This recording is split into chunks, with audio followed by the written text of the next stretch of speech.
The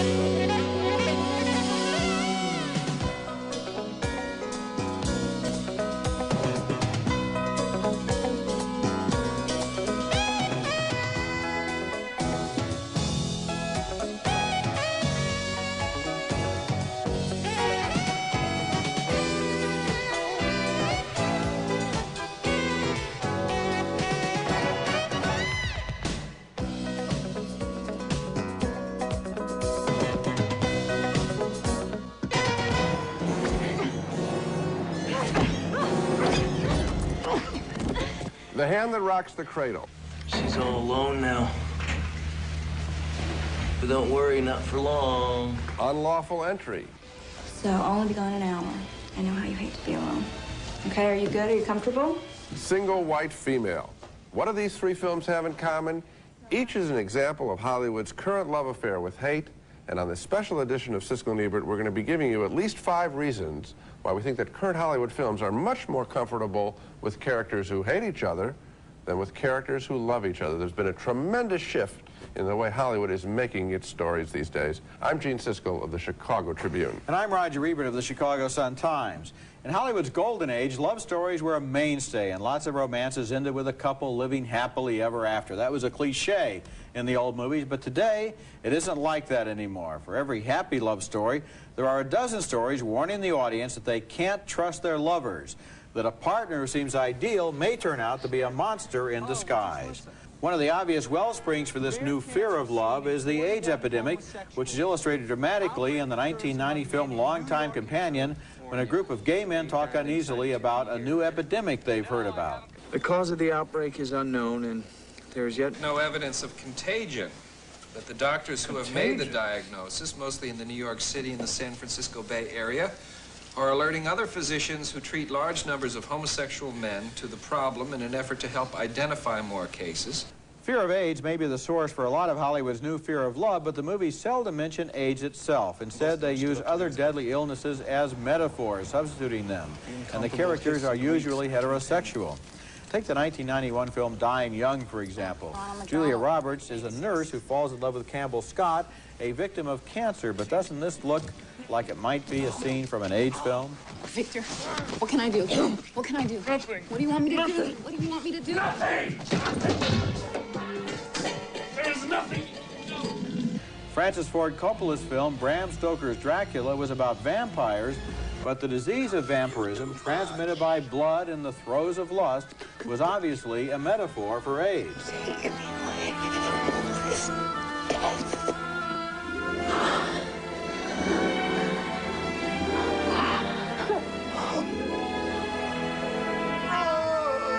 Sometimes the connection between sex and death is made even more bluntly. In 1989's Sea of Love, Al Pacino falls in love with Ellen Barkin, who may or may not be a serial killer stalking her victims through the Lonely Hearts ads. Where's your bathroom? Where's my bag? There was a similar danger in Madonna's recent movie, Body of Evidence. Lawyer Willem Dafoe was seduced by his sexy client, but does she really use sex as a deadly weapon? You need to hear about every man I ever had sex with. No, just the ones with bad hearts who put you in their wills. Well, the message there is easy to read. While the old movies celebrated taking a chance on love, the new ones warn that love could be fatal. And sometimes there's a reckless undercurrent to the danger of love.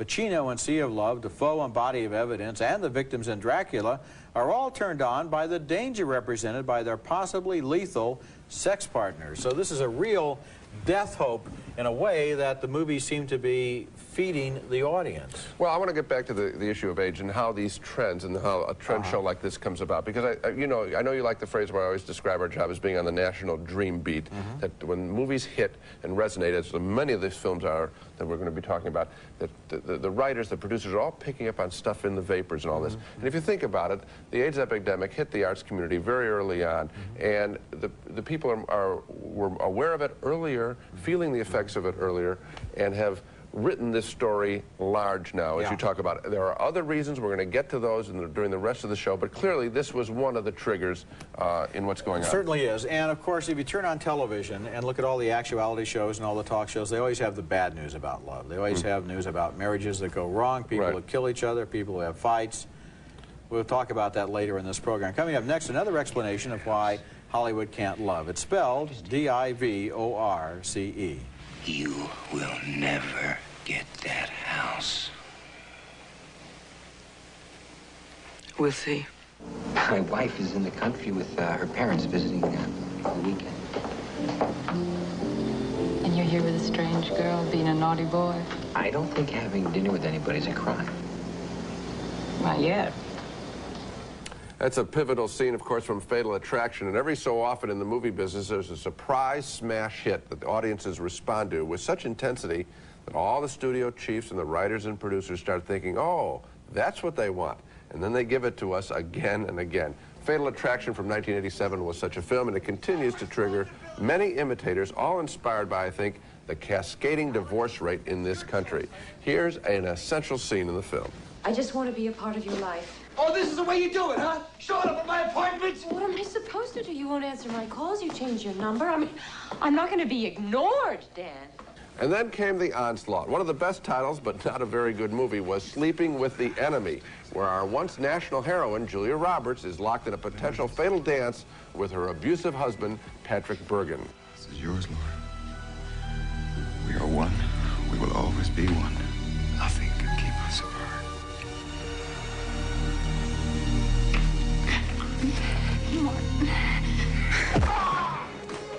Another bad marriage and another bad film is contained in Consenting Adults, where Kevin Kline is accused of murdering his neighbor's wife after he yields to the guy's sleazy arguments in favor of wife swapping.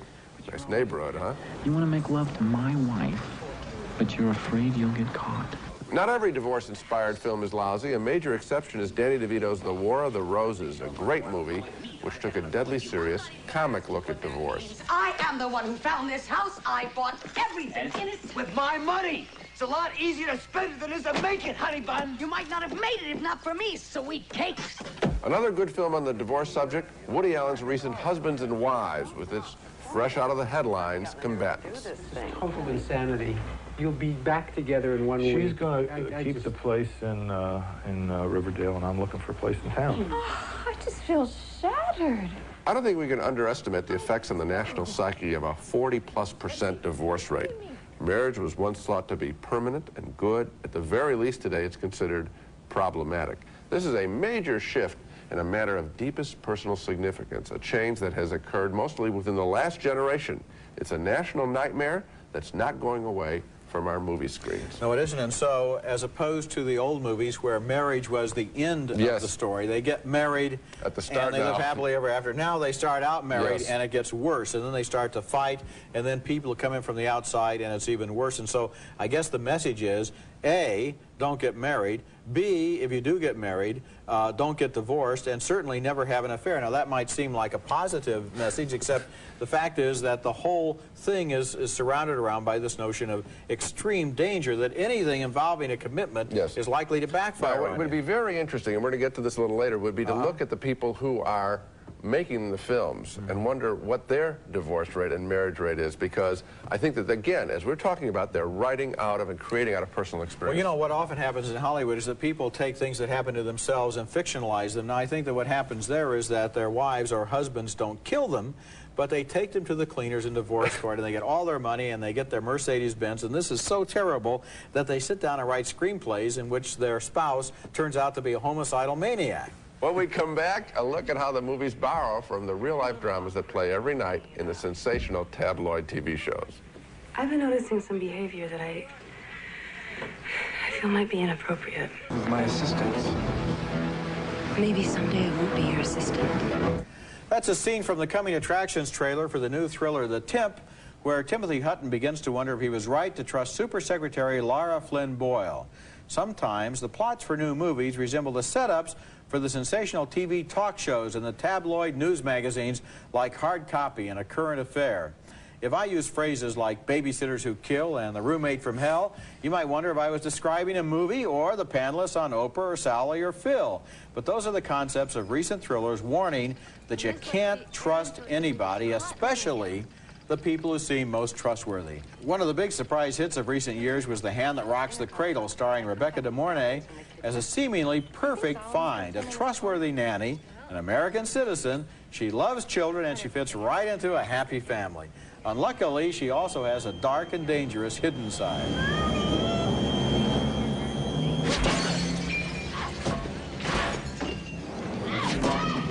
Then there was Jennifer Jason Leigh as the perfect roommate for Bridget Fonda in Single White Female. She was neat, she was clean, she paid her rent on time, and she was a homicidal maniac.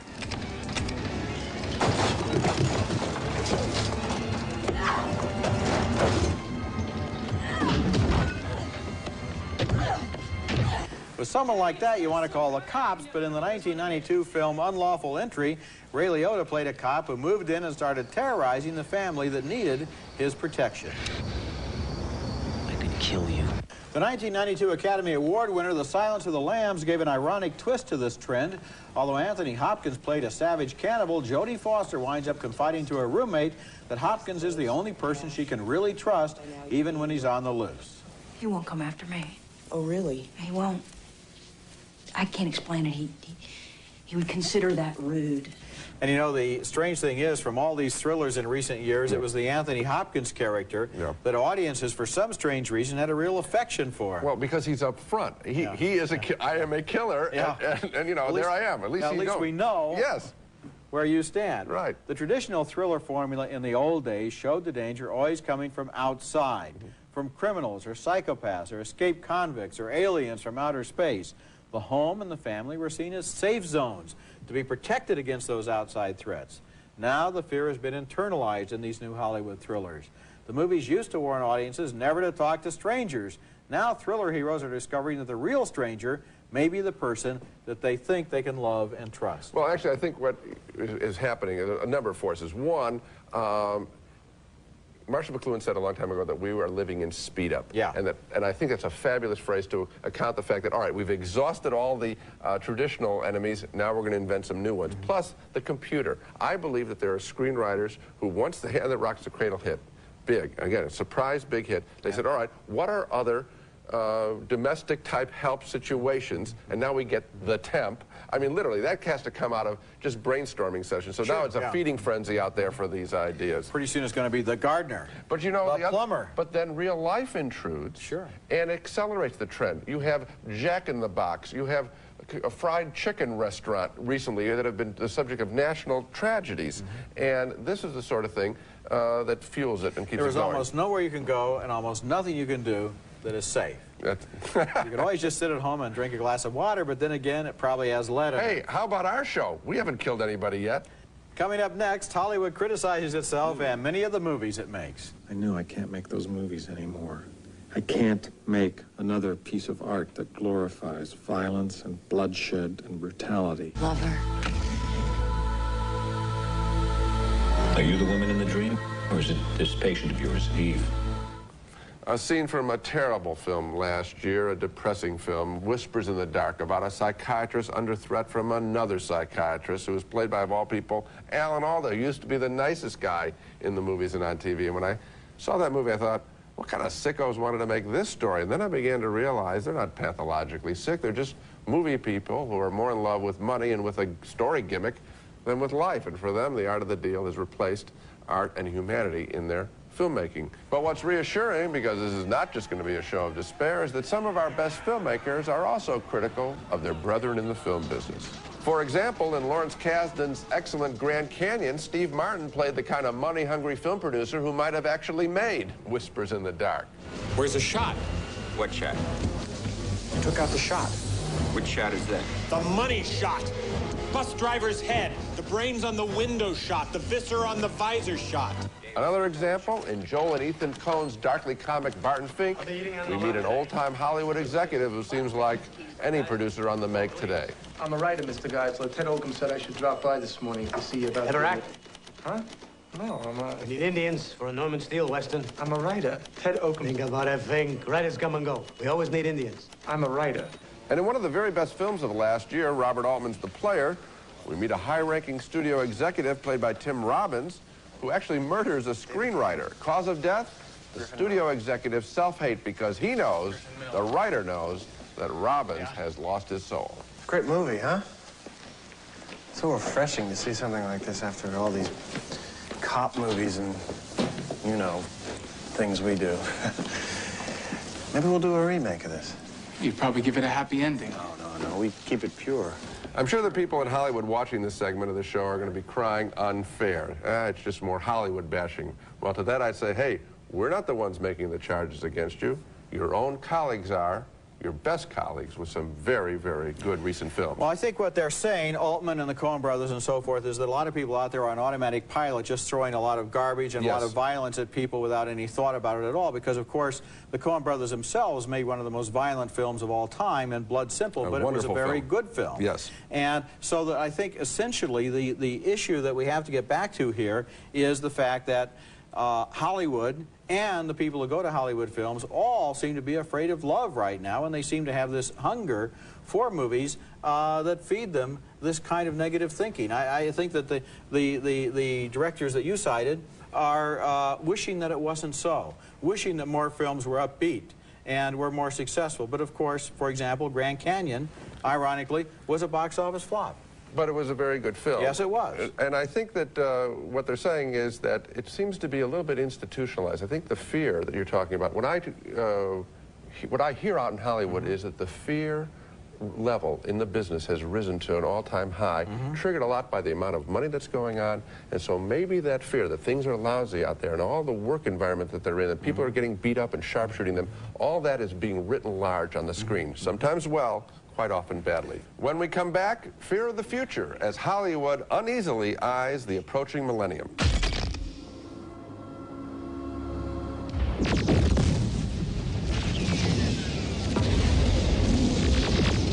Minds about the future. On the one hand, it held out the promise of utopia, but on the other hand, it was a dreary police state or a nuclear wasteland, or aliens wanted to turn us into slaves or food.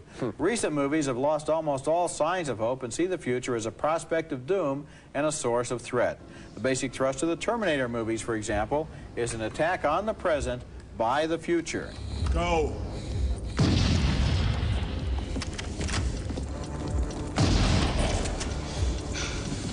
Look at these other movie visions of the brave new world that we cannot look forward to. There's a cult following for Akira and other examples of Japanimation, animated movies from Japan about a dismal post-apocalyptic world.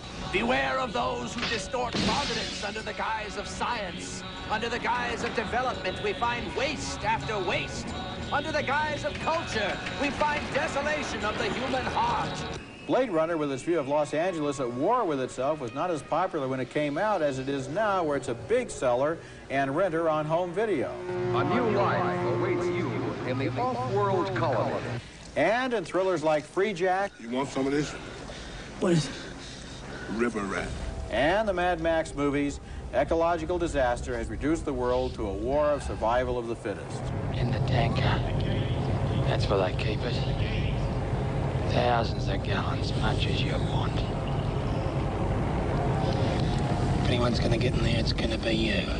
Now, if you can believe the bleak vision in all of these movies, there is absolutely nothing to look forward to in the 21st century. I know audiences are not exactly clamoring for optimistic predictions about the future. I haven't seen any movies recently. Remember those popular mechanics covers where guys fly around in their private airplanes? But has any writer or any director speculated about the good things that might be in store for us?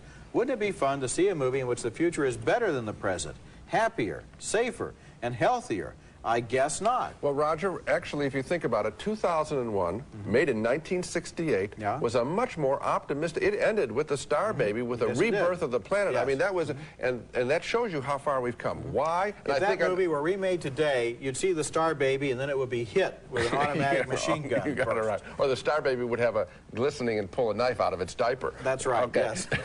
I like that one. Okay, that's going to be made today. I know that. I think I know why. Fear of the millennium.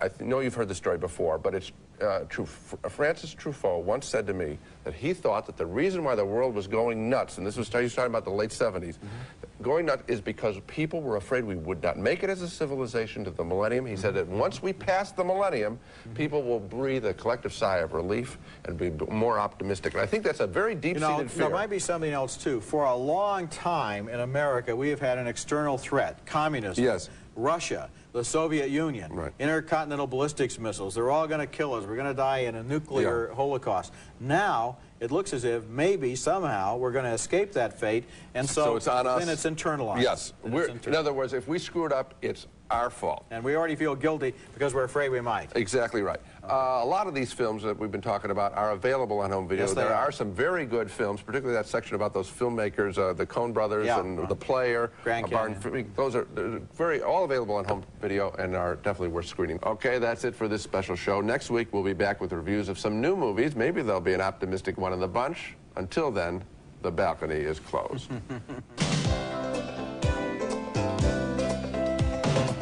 Kraft-free peppercorn ranch non-fat dressing. So good it's anything but the same old grind. If it tastes too good to be fat-free, it's Kraft-free. Coricidin for use at the first sign of a cold or flu. It'll relieve all your major symptoms fast and help keep them from getting worse. Coricidin D, the sooner the better. It's America's favorite jelly bean. Jelly Belly, now appearing at theaters and video stores with good taste. Jelly Belly beans, try them, you'll love them. Easy Spirit walking shoes. Walking shoes for those who want to get even further away from it all. Easy Spirit, our difference is our cushioning.